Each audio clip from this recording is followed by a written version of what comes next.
Welcome back to The Curious Case, dear friends. Settle in. The evening is quiet, and the kettle is just beginning to warm. Tell me, where are you listening from tonight? I always love reading your messages. Your comments keep this little community glowing. And tonight, a new mystery waits just beyond a lantern-lit lane, soft and secretive. So take a breath, relax. Our story begins now. Winter dusk settled over Street Mary Mead, slow, quiet, and pale around the edges. The air held that soft chill that crept into gloves and sleeves. Miss Marple felt it at once. Not harsh, just persistent. The kind of cold that suggested the night would fall earlier than expected. She walked toward the post office with steady steps.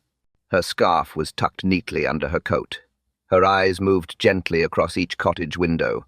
Frost traced thin white lines across the glass, delicate, patterned, almost thoughtful. She paused to admire them. Nature's handwriting, she called it, and tonight. The handwriting felt unusually deliberate. Mrs. Price stood near the red postbox, stamping her boots on the ground. She wore her usual knitted hat. It leaned slightly to one side. "Evening, Miss Marple," she said, breath puffing in the air. "Cold enough to freeze the milk before you pour it." Her laugh tried to sound cheerful. It didn't quite reach her eyes. Old Mr. Cottle joined them from the bakery lane. He shuffled more than walked. His hands were clasped behind his back. "Worst frost in 3 years," he muttered. "Came early, too. That's never a good sign." He nodded to himself, as though confirming a private opinion. He glanced around more than he usually did. His shoulders carried an odd stiffness. Young Nora Fleming hurried past with 2 wrapped parcels. Bright scarf. Quick steps. Her cheerful voice carried a faint tremble. "Evening, Miss Marple. Almost late for the school rehearsal." Again. She offered a smile. It faded quickly. Her eyes flicked toward the far end of the lane. Once. Then again. Miss Marple noticed everything. Nothing dramatic. Nothing spoken aloud, just small things, restless hands, half-finished sentences, a strange tightness around the mouth. She recognized the pattern, villagers trying not to look worried, trying not to speak too quickly, trying not to reveal the thing that lingered beneath ordinary words. Street Mary Mead stood as it always did, quiet, polite, respectable. Smoke curled from chimneys, lanterns glowed faintly behind curtains. The grocer closed early. The baker dimmed his lights. Routine settled around the village like a familiar coat. Yet something pressed against the calm. Something unspoken. Something that moved between conversations like a cold draft slipping under a door. Miss Marple slowed her steps. Watched the 3 villagers drift apart. Watched their glances flick toward Widow's Row. Then quickly away. She lifted her gaze toward the lane. A single lantern flickered there, faint against the growing dusk. Strange. Too early for lanterns. She studied its glow. Soft. Unsteady. Almost. Signaling. And that was when she felt it. The quiet. Wasn't quiet at all. It was a warning. The next morning arrived quietly. Pale light, cold air, and a village trying to behave as though everything remained perfectly ordinary. Street Mary Mead excelled at such performances. People dressed early. Shops opened on time. Routine was safety. Routine was comfort. And today, the village needed both. Preparations for the lantern parade had begun. A December tradition. Small, cheerful, beloved. Children carried paper lanterns painted with stars and berries. Parents tied strings. Teachers arranged groups. The churchyard filled with slow movement and cold breath rising through the air. Miss Marple stood near the lich gate, observing as she always did. Not intruding, not interfering. Simply watching the brand. Patterns of a village reveal themselves in small, careful motions. The vicar supervised the lantern table. His gloves were dusted with frost. His smile was warmer than the temperature allowed. "Keep the candles straight," he said gently. "Don't rush. We want the parade to glow, not smoke." Children giggled at that. He encouraged them. He always did. Behind him, Stacks of painted lanterns waited on a wooden bench. Red ones, gold ones, a few blue ones shaped like tiny winter skies. The sight should have been charming. It was. Yet the air held a thin layer of tension beneath the cheer. Parents gathered near the path, chatting in low voices. Little warnings. Small reminders. Hold hands. Stay close. Don't wander off. More cautious than usual. More watchful.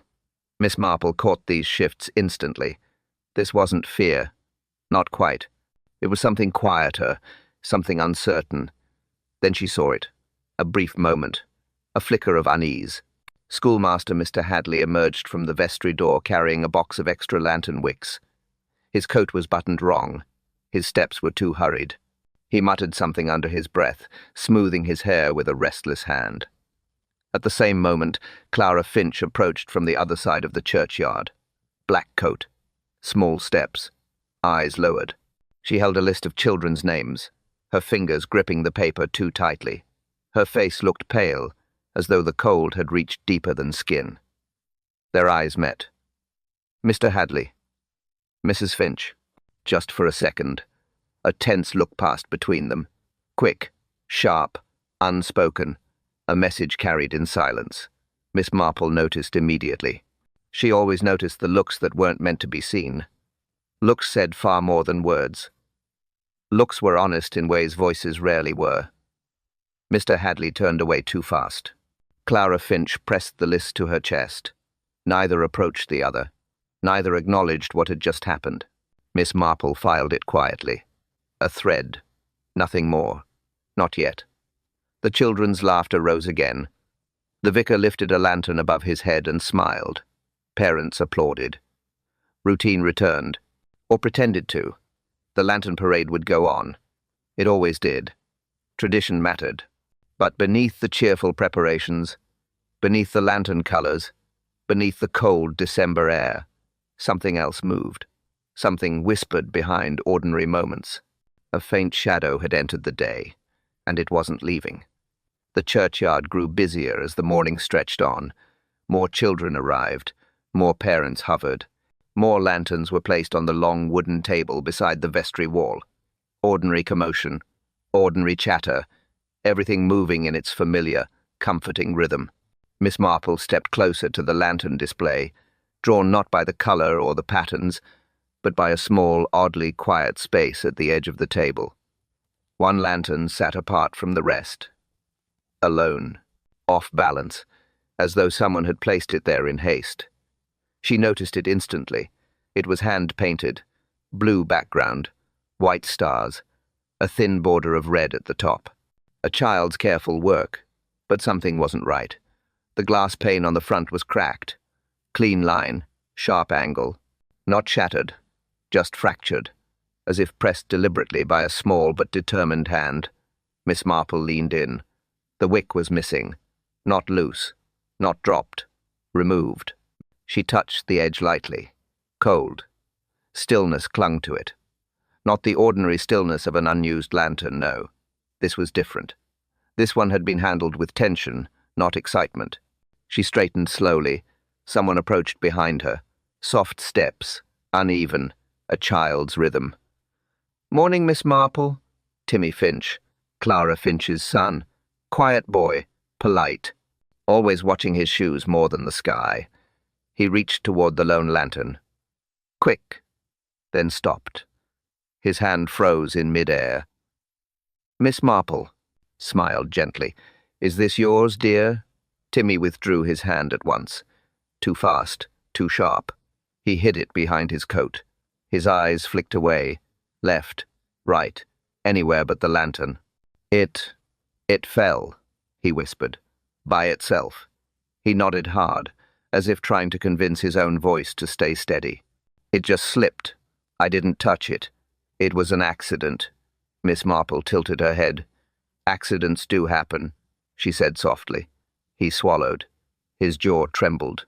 A small shiver ran through him that the cold alone could not explain. She studied him with quiet patience. The boy avoided her gaze, avoided the lantern, avoided the truth. He stepped back, hands in pockets, shoulders tight, every movement careful, as though any sudden shift might spill the thing he was holding inside. The cracked glass caught a thin beam of morning light. It glimmered, almost pointed, almost accusatory. Miss Marple looked again at Timmy. His breath came short, shallow, uneven. Children fear consequences, but this was different. This wasn't fear of trouble, this wasn't fear of scolding, this was fear of something larger, something he didn't understand, something he couldn't say. Miss Marple lowered her voice. "Timmy, are you quite all right?" He nodded too quickly. "Fine. Yes, fine." He wasn't fine. She knew it instantly. The boy stepped backward, almost tripped, caught himself, then hurried away toward the schoolyard gate. Miss Marple watched him go, watched the lantern, watched the empty wick slot, watched the cold crack gleam again. A small thing, a tiny clue, a whisper of something deeper, and it was enough to tell her one simple truth. Timmy Finch was afraid of something far more troubling than a broken lantern. The greengrocer's shop felt warmer than the street outside. Barely warmer, but enough. Enough for the windows to fog lightly at the edges. Enough for villagers to gather, close to the crates of potatoes and winter apples. Enough for conversation to swell just a little louder than usual. Miss Marple stepped inside with quiet steps. Her gloves came off slowly. She nodded to Mr. Briggs behind the counter. He nodded back, wiping his hands on his apron, pretending not to listen to the cluster of mothers whispering near the cabbages. He always pretended. It never worked. The group tightened as Miss Marple approached, not to exclude her, to adjust, to shift, to calibrate their voices into that particular tone village women used when discussing delicate matters. Mrs. Price stood at the center, always at the center. She lowered her voice to a soft hum. "Well, you can't blame Clara, can you? She's had a dreadful year. Everyone knows it." "Mrs." Dorridge leaned in. "She's drowning in those debts. Her husband left a mess. A terrible mess. You can't just ignore that sort of thing." Her words were quick, sharper than intended. She realized it and softened her tone. Poor woman, truly. Nora Fleming clutched a bundle of carrots. "I heard them last night," she whispered. "Clara and Mr. Hadley. Near the schoolhouse path." He sounded furious. She sounded cornered. Mrs. Price raised her eyebrows. "You're certain it was them?" Nora nodded. "Who else argues on Widow's Row at that hour?" She tried to laugh. It came out thin. Miss Marple examined an apple, turning it slowly in her hand. Not listening, just present.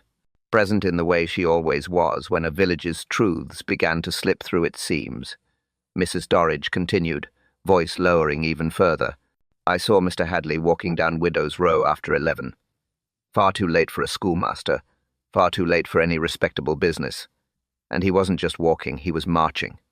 "Mrs." Price added, "He visits Clara's cottage too often. Something must be going on." The implication hovered, not scandalous, just heavy, just suspicious enough to draw stares. Nora bit her lip. He looked angry, really angry. You know how he gets when he feels he's owed something. And Clara, she doesn't have much left to give. The group fell quiet, the kind of quiet that carries more weight than words. Miss Marple placed the apple back gently. She adjusted her scarf. Her eyes drifted toward the frosted window. Patterns were forming, not full shapes. Not yet, just outlines. But outlines were always where truth began. Mr. Briggs cleared his throat, loud, deliberate, trying to disperse the conversation. It didn't disperse. Not really. It only slid into softer murmurs. Miss Marple stepped forward to pay for her items. No judgment, no comment, no interruption. She simply filed each detail, each whisper, each uneasy pause. Outside, the cold met her again, sharply, directly. But it wasn't the cold that troubled her. It was the feeling that the argument on Widow's Row had not ended last night. It had only begun. Morning broke in Street Mary Mead with a thin, hesitant light, cold, still, almost gentle. Children gathered near the schoolhouse yard, lanterns tucked under their arms, breath rising in soft little clouds. Everything seemed ordinary. Everything seemed steady, at first. Then a scream tore through the stillness. A child's scream. Sharp, high, immediate. Miss Marple turned at once. Young Alice Porter stood frozen behind the schoolhouse shed. She pointed, couldn't speak. Her lantern fell from her hand and rolled across the frost. Parents rushed forward. The vicar stumbled after them. Mr. Briggs pushed through, shouting for space. And there he was. Mr. Hadley, the schoolmaster, lying on his back beside a toppled ladder, one arm twisted, one leg bent wrong. The ground beneath him glittered with shattered lantern glass, blue paint, white stars, a familiar pattern.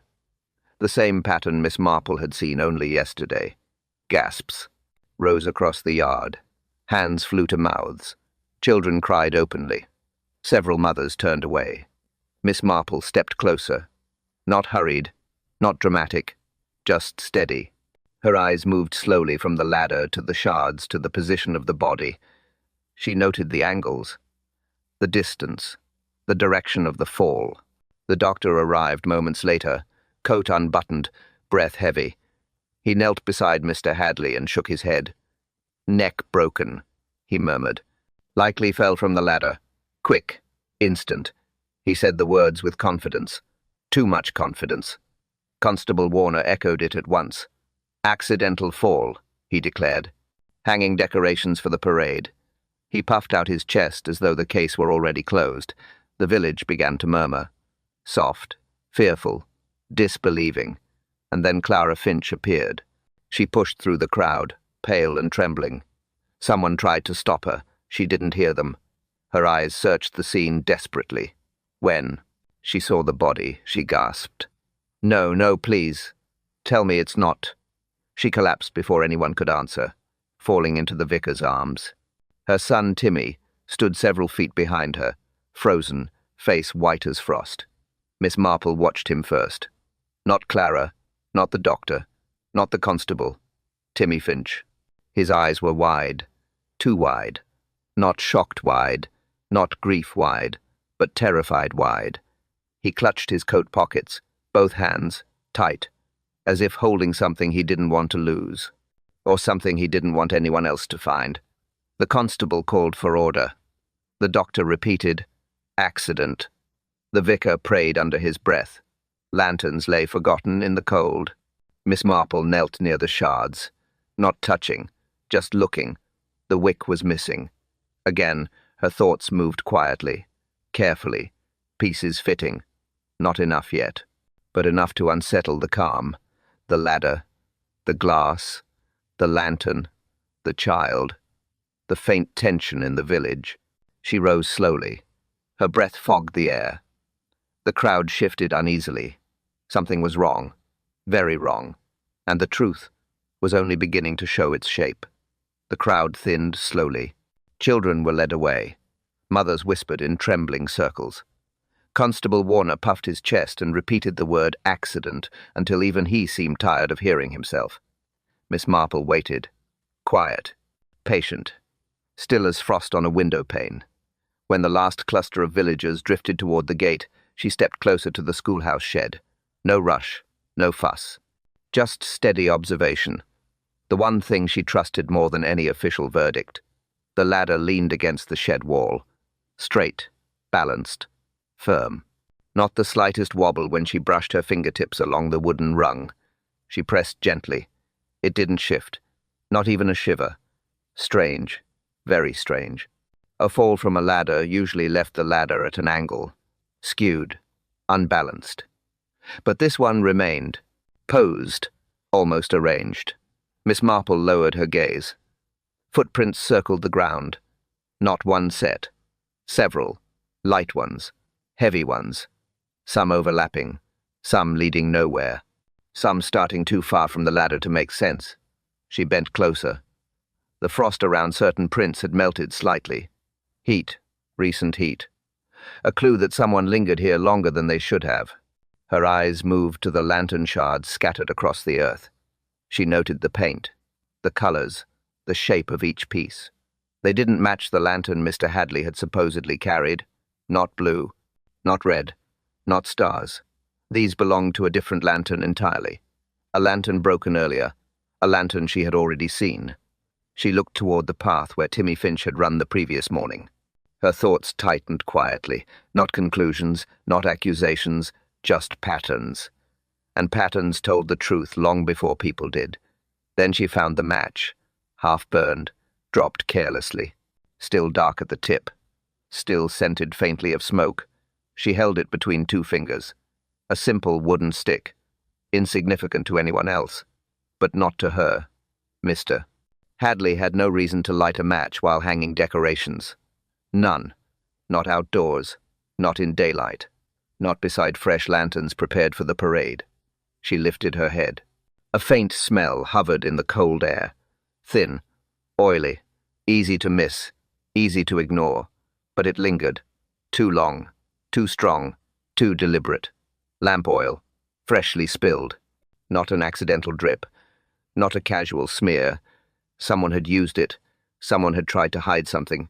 Someone had tried to clean something, or burn something, or cover the scent of something far worse. Miss Marple stood completely still. Her eyes moved from the ladder to the match, to the uneven footprints, to the wrong lantern shards, to the oily scent that did not belong to any part of this cheerful parade. Nothing aligned. Nothing matched the story. The constable believed so confidently.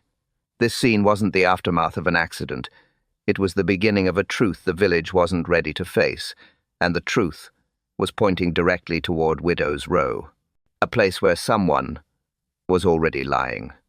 Constable Warner arrived with the confidence of a man who believed the village depended on his certainty. His boots stamped loudly against the frost. His breath puffed like steam. His notebook dangled from his hand, though he barely glanced at it. He didn't need notes. Not when the situation seemed to him so obvious. Miss Marple stepped back as he approached the shed. She knew better than to interrupt a man committed to a conclusion, especially a constable who valued pride slightly more than accuracy. Warner looked at the ladder, looked at the ground, looked at the body, now covered by the doctor's coat, then nodded quick, decisive, final. "Well," he said, "that's that. Accident. Clear as day." Parents murmured in small clusters, some relieved, some uncertain, some simply willing to cling to any explanation that didn't involve darker possibilities. The doctor cleared his throat. "Neck broken. Fall from height. Instant." He repeated the same phrases he had offered earlier. Warner seized them like scripture. "Right," Warner declared. Nothing else to be said. The man slipped. "Tragic, yes, but that's life. Happens more often than you'd think." He waved toward the children to be led away. "Best get these young ones home. No need for worry, no need for shouting tales." Miss Marple watched him quietly, her hands folded neatly in front of her, her expression mild, polite, nearly invisible. Warner continued with authority growing in every word. "We cannot have panic before the lantern parade. The whole village depends on this event. It sets the season right, keeps spirits up." He nodded to himself again.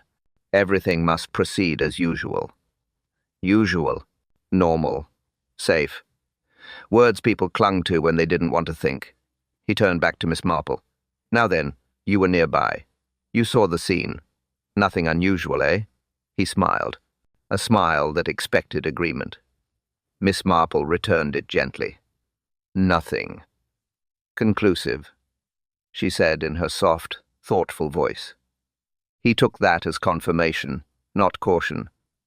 "Exactly," Warner boomed. "Nothing to read into here. The man fell. End of story." But Miss Marple's eyes lowered to the frost near her feet. Two inconsistencies already pressed firmly into her thoughts. The ladder, too steady, unmoved. The lantern shards, from the wrong lantern. Two small truths that did not fit the large, convenient explanation Warner was so eager to enforce. Warner clapped his notebook shut. "I'll file this as accidental death," he announced. No need for further fuss. We have a parade to prepare for, after all. The vicar nodded uneasily. Teachers whispered uncertainly. Villagers began drifting away, grateful for a simple conclusion in a world that preferred simple conclusions.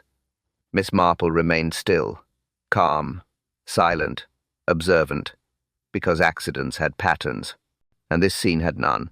Warner marched off, satisfied. Miss Marple watched him go. She had already seen two things he had not, and a third clue was waiting to reveal itself. The village tried to settle after the constable's announcement. It didn't. Not really. People walked with forced calm. Voices stayed low. Faces carried that tight, uncertain expression street Mary Mead wore whenever truth and fear brushed too close together. Miss Marple left the schoolhouse yard and made her way toward the green. She didn't hurry. She didn't linger. She simply moved the way she always did, quiet steps, open eyes, listening for the things people didn't realize they were saying. She didn't have to wait long. Little Nancy Briggs approached her near the hedgerow. Her mittens wäre too large. Her curls stuck to her cheeks. She looked up timidly.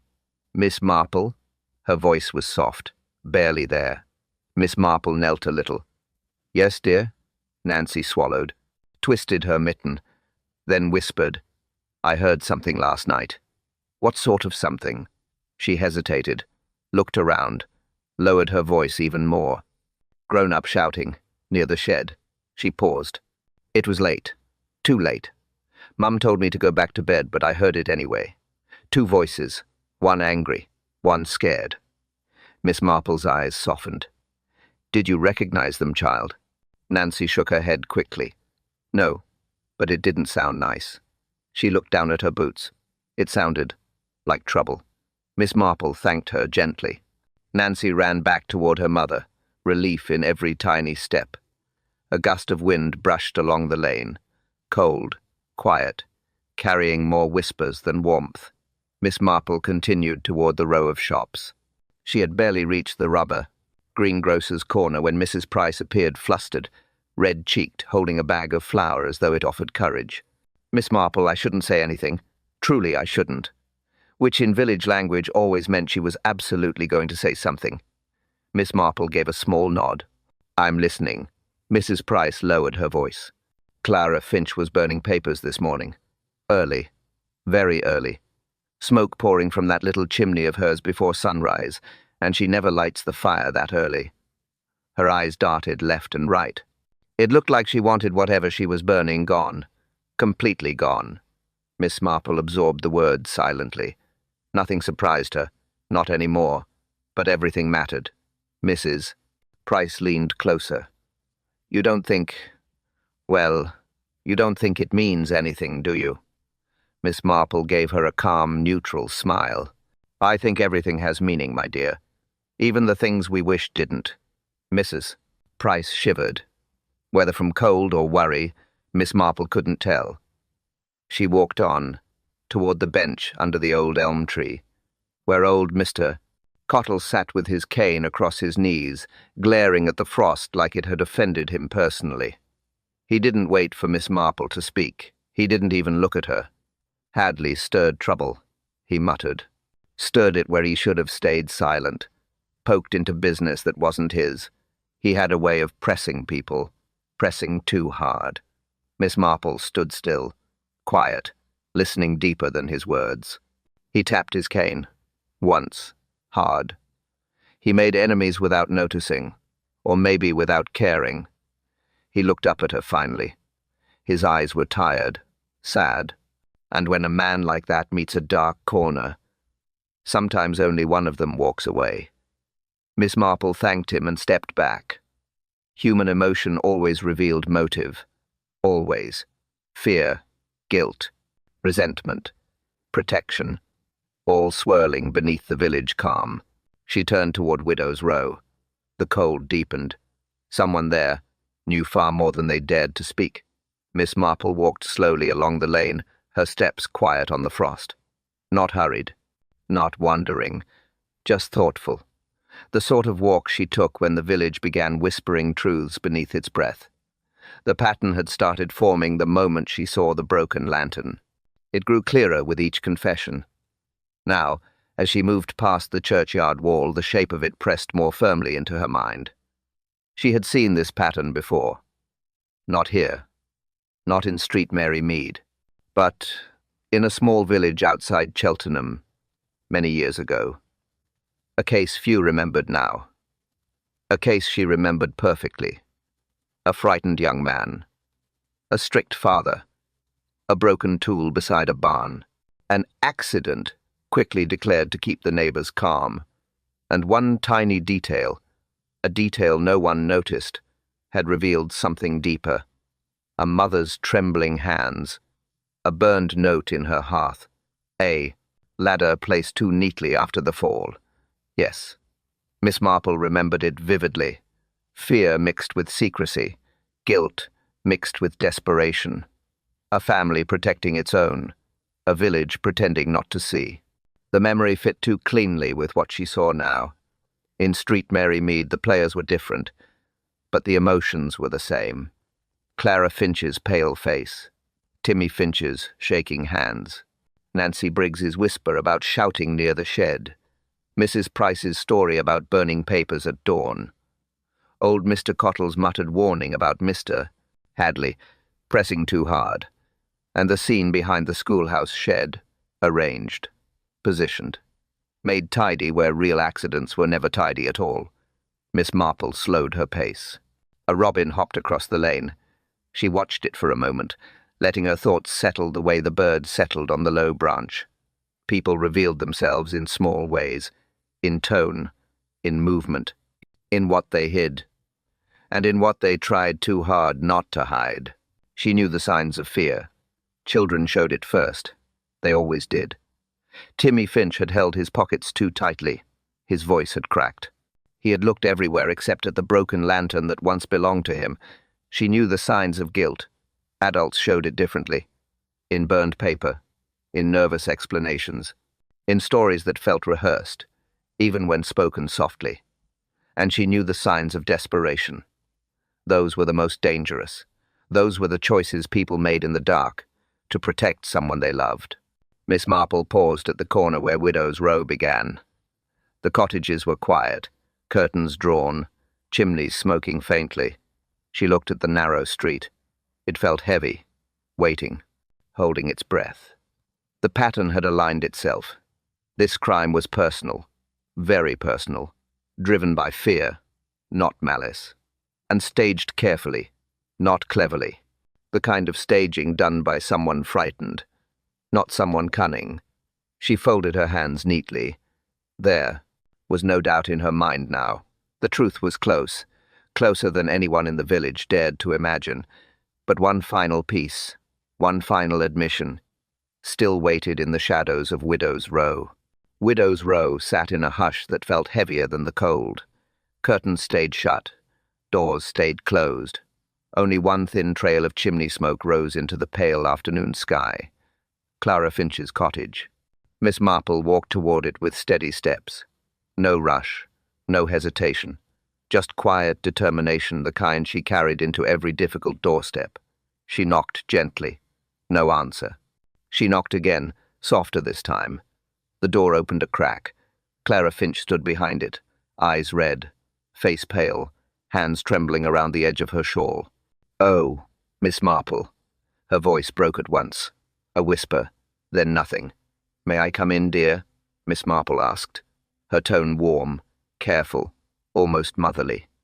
Clara stepped back, not welcoming, not refusing, just surrendering to the inevitable. The cottage was tidy, too tidy. Everything placed with nervous precision, cushions aligned, teacups washed, no clutter, no warmth. Only effort, strained and desperate. Clara motioned weakly toward a chair. Miss Marple remained standing. "You look exhausted," Miss Marple said softly. Clara pressed her hands together. "I haven't slept." Her voice shook. "Not properly. Not for days." Miss Marple nodded. "I imagine yesterday's events made that even harder." Clara flinched. Her breath caught. "I didn't." She stopped, looked at the floor, then tried again. "I didn't touch him. I swear it. I swear on my husband's grave." Miss Marple watched her gently. No judgment, no accusation, just observation. Clara sank into a chair, shoulders slumped, hands limp. She looked like someone carrying a burden far too heavy for her small frame. "He came here," Clara whispered. "Last night. Late." She wiped her eyes with her sleeve. "He stood right where you're standing. Angry. Red-faced. I thought he might break the door." Miss Marple stayed silent. "He demanded money," Clara continued. "Money I don't have. Money he knows I don't have." Her breath trembled. "He said my husband owed him. Said there were papers. Said he could prove everything. Said he'd make sure Timmy and I paid the price." Miss Marple folded her hands. "Papers?" Clara nodded. "A loan. Signed in my husband's name. But he didn't sign it. He told me. Before he died. He didn't sign it." Her voice dropped to a whisper. "He forged it, Miss Marple. Mr. Hadley forged it. And he used it to trap us." A single tear slid down her cheek. She didn't wipe it. Not this time. "I didn't kill him," Clara said again, voice thin and breaking. "But someone argued with him after he left my door." Her eyes flicked toward the small hallway. Then away. Fast. Too fast. Miss Marple followed. The glance gently. "Who argued with him, Clara?" Clara's lips parted, closed, parted again. Her hands twisted together, knuckles white. "I can't say," she whispered. "They were only trying to help me. To protect me. To protect Timmy." She covered her face. And Miss Marple knew. The truth in this cottage was far more dangerous than the village dared to imagine. Miss Marple stepped out of Clara Finch's cottage with the careful quiet of someone carrying too many unanswered truths. The cold air met her instantly. Sharp. Still. More revealing than any confession. She walked toward the schoolyard. Not quickly, not slowly, just with purpose. The kind that came when clues had begun to form a shape too clear to ignore. Timmy Finch stood near the corner of the lane, kicking at the frost with his boot. Small movements, nervous movements. He looked up when he saw her, tried to smile, failed. "Cold morning, Miss Marple," he whispered. "Yes?" "Dear," she said softly. "Very cold. Your hands must be freezing." He shoved them deeper into his coat pockets. Too deep, too protective. Miss Marple recognized the gesture instantly. "Timmy," she said, her voice light. "What do you have in there?" He stiffened. A tiny pause. A breath held too tightly. Then he shook his head. "Nothing, Miss Marple. Just nothing." But his coat bulged on one side. A small, uneven lump. Not shaped like a toy. Not shaped like sweets. Something thin. Something stiff. She reached out gently. "May I?" The boy hesitated, then nodded. He removed the object with trembling fingers. A lantern wick. Blackened at the tip. Cut cleanly at one end. Miss Marple examined it, turned it slightly. Its darkened edge glimmered faintly. This was the missing wick from the broken lantern. The lantern she found separated from the others. The lantern whose shards had not matched Mr. Hadley's. Timmy swallowed hard. It fell. Out, he whispered. "I didn't steal it. I was going to put it back. I just got scared." Miss Marple placed a hand on his shoulder. She didn't scold him. She didn't pressure him. She simply let the quiet settle. The wick told enough on its own, but there was more. Miss Marple returned to Clara's cottage later that afternoon. Clara answered with eyes even redder than before. Miss Marple asked if she could retrieve her forgotten gloves. Clara nodded, confused. Inside, Miss Marple moved toward the sewing basket by the fireplace.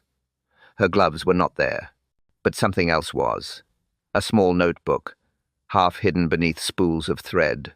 Old, worn, pages filled with Mr. Hadley's handwriting, threats, demands, reminders of the forged loan, notes about leverage, mentions of exposing Clara's late husband, and one chilling line at the bottom of a page, "Will force the issue tomorrow. No more delays." Miss Marple closed the notebook quietly. Then she looked at the fireplace. Ashes rested in a small grey mound, ordinary at first glance, not ordinary at second. Shiny flecks glimmered within the ashes, Not paper, not wood. Sealing wax. Red. Melted. Crusted. The remnants of a note burned in haste. Likely the note Mr. Hadley had written before confronting Clara the night he died. Miss Marple's steps carried her back to the schoolhouse shed one last time. She examined the wooden beam again. This time she saw it a soot mark above the nail where the lantern had hung. Fresh. Dark. Too high to have been made before the ladder fell. Meaning, the lantern was hung after the fall. Meaning, someone had staged the scene. Meaning, someone had tried to rewrite the truth. Miss Marple straightened softly. The wick, the notebook, the soot, the wax. 4 clues, all pointing in one direction, toward the one person who feared the truth more than anyone else. And that person was not Clara Finch. The village hall felt colder than usual, not because of the air, but because of the silence. A silence that pressed against the wooden walls and lingered in every corner like a held breath. Miss Marple stood near the center table, her posture calm, her hands folded neatly, her eyes gentle but unyielding. Clara Finch sat in a chair to the left, shoulders slumped, face drained. She held a handkerchief that had long since given up the battle against tears. Timmy stood beside her, small, nervous, his hands clasped so tightly his knuckles had gone white. The vicar hovered behind them, worried, troubled, silent. Constable Warner stood opposite Miss Marple, arms folded, confidence thinning with every passing second. Villagers gathered along the walls. Mrs. Price, Mr. Cottle, Nora Fleming. Others who had tried all morning to pretend this wasn't happening. No one spoke. Miss Marple cleared her throat softly. Thank you all for coming. I know this isn't easy, but truth rarely is. Warner muttered, If this is about the accident, Miss Marple continued gently, ignoring the interruption. Mr. Hadley went to Clara's cottage last night. That much is certain. He confronted her about a debt her late husband supposedly owed. Clara flinched, her shoulders curled inward. He threatened her, Miss Marple continued. He carried a note. He made demands. He pushed too hard, and Timmy overheard. All eyes shifted to the boy. Timmy shrank beside his mother. He followed them, Miss Marple said, down Widow's Row, toward the schoolhouse shed. He heard the shouting, saw Mr. Hadley corner Clara. Clara's breath hitched. Her tears returned. Timmy's voice cracked. I didn't mean to. He was shouting, so loud. Miss Marple nodded gently. You picked up your lantern, didn't you, Timmy? The one you painted. The blue one. You held it between them. You wanted him to stop. Timmy nodded. Barely. Just a trembling flicker. He pushed it away, Miss Marple said softly. And you pushed back. Not out of anger, out of fear, a child's instinct to protect his mother. Timmy wiped his face with his sleeve. I didn't want to hurt him. Miss Marple's voice lowered. Of course you didn't. But when he stumbled back, he grabbed the ladder. It slipped, and he fell. A collective gasp rippled through the hall. The vicar pressed a hand to his mouth. Mrs. Price shook her head, whispering something too soft to hear. Warner's arms fell to his sides. Miss Marple continued. Clara found him moments later. She panicked. She saw her boy terrified. She saw Mr. Hadley dead. She saw a life collapsing around her. A pause. She tried to protect her child. She burned the note. She moved the lantern. She staged the scene, not to hide murder, but to shield her son from blame. Clara broke, fully, tears flowing unchecked. I only wanted to save him, she whispered. I only wanted to keep him safe. Timmy sobbed louder. I didn't want him to shout anymore. I just wanted him to stop. Silence. Heavy. Human. Miss Marple looked at them with deep compassion. This was not malice, she said softly. This was fear. A mother's fear. A child's fear. And fear can twist everything. Villagers stared. Not angry. Not horrified. Just shaken. The truth lay bare now. But the aftermath, the decision of what must happen next, That heavy question now hung over the room like a final, trembling lantern flame, ready to sway. The village hall emptied slowly, as though every person carried a different weight out the door. No voices rose, no hurried steps echoed, only the sound of boots on frost, and the faint, trembling breaths of people trying to understand what had unfolded in their quiet little world. Clara Finch remained seated for a long while, hands still shaking, eyes swollen. Timmy pressed against her side, clutching her sleeve, refusing to let go. His small frame trembled with the last drops of fear he couldn't hide anymore. The vicar moved toward them with steady steps. Not rushed, not dramatic, just gentle. He placed a hand on Clara's shoulder. "Whatever comes next," he whispered, "you won't face it alone. This village will stand with you. I will stand with you." His voice carried the kind of warmth that did not erase sorrow, but held it safely. Clara cried again quietly this time, not the desperate sobs from earlier, but soft tears. Tears of release, of exhaustion, of relief that the truth was no longer locked inside her chest. Timmy looked up at the vicar with large, frightened eyes. The vicar knelt beside him, placed both hands on the boy's shoulders. "You made a mistake," he said softly, "but it came from fear, not cruelty. We will help you find your way through this."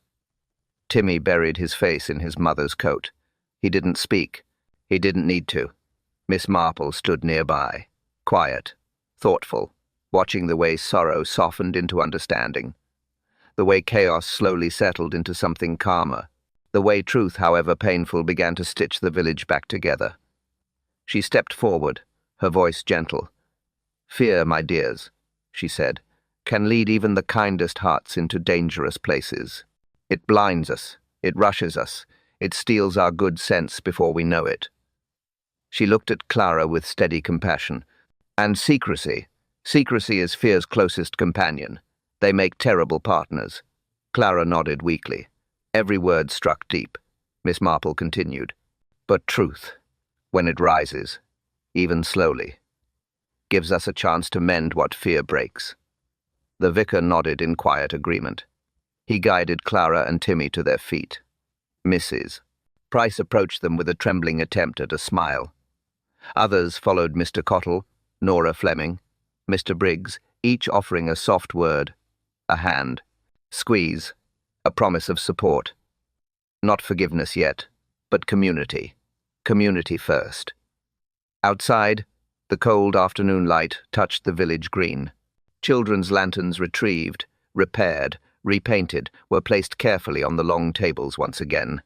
Every one of them handled with more care than before, more reverence, more understanding of what fragile things could mean. The lantern parade would still happen, not as a celebration, but as a quiet promise that life would move forward, even in the shadow of sorrow. Miss Marple watched the lanterns flicker as the sun dipped lower. A soft glow, a soft reminder. Peace returned slowly, carefully, hesitantly. But just as it settled, a new unease stirred at the edge of Miss Marple's thoughts.